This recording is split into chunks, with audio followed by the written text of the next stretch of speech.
ইসলামী আন্দোলনের একজন অকুতোভয় সৈনিক, মজলুম নেতা জনাব ব্যারিস্টার আব্দুর রাজ্জাক সাহেব, যিনি গতকাল বিকাল 4টা 10 মিনিটে দুনিয়ার মায়া ত্যাগ করে পরপারে পাড়ি দিয়েছেন।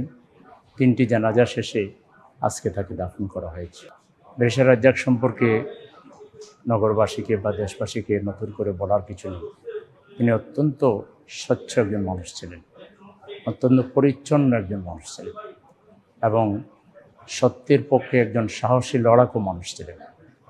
জামাত ইসলামীর নেতৃবৃন্দের বিরুদ্ধে মিথ্যা মামলা দিয়ে যখন তথাকথিত ট্রাইব্যুনালে বিচার কাজ শুরু করা হয়, যখন অন্যান্য আইনজীবীরা এই মামলা লড়তে বিব্রত বোধ করছিলেন, তখন তিনি সেই ন্যায়ের পক্ষে দায়িত্বটি কাঁধে নিয়েছিলেন এবং প্রাণপণ সংগ্রামের মধ্য দিয়ে, আইনি লড়াইয়ের মধ্য দিয়ে ন্যায়ের পক্ষে নেতৃবৃন্দকে যাতে করে ক্ষতির হাত থেকে রক্ষা করা যায় তার জন্য তিনি চেষ্টা করেছিলেন। লাভ ক্ষতির মালিক আল্লাহ, আল্লাহর যা ফয়সালা তাই হয়েছে, কিন্তু একটা কঠিন ফাইট হয়েছে। তৎকালীন জালিম শাসক যা চেয়েছিল, যেভাবে চেয়েছিল, অন্তত বিনা চ্যালেঞ্জ সেটা করতে পারেনি। জাতির সামনে সত্য উন্মোচিত হয়েছে, তারা কোনো দালিলিক প্রমাণ হাজির করতে পারেনি আমাদের সম্মানিত নেতৃবৃন্দের বিরুদ্ধে।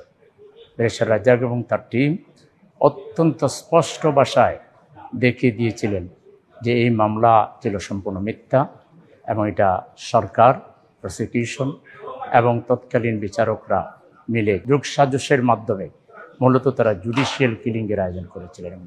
বেশ কিছু জুডিশিয়াল কিলিং তারা বাস্তবায়নও করেছিলেন। আমরা আমাদের এই প্রিয় মানুষটিকে হারিয়ে আজকে ব্যথিত। আমরা মহান মাবুদের কাছে দোয়া করি, আল্লাহ তাআলা তার সকল ত্রুটি বিচ্যুতিকে ক্ষমা করে দিয়ে তাকে জান্নাতের আলা মাকাম যেন দান করে।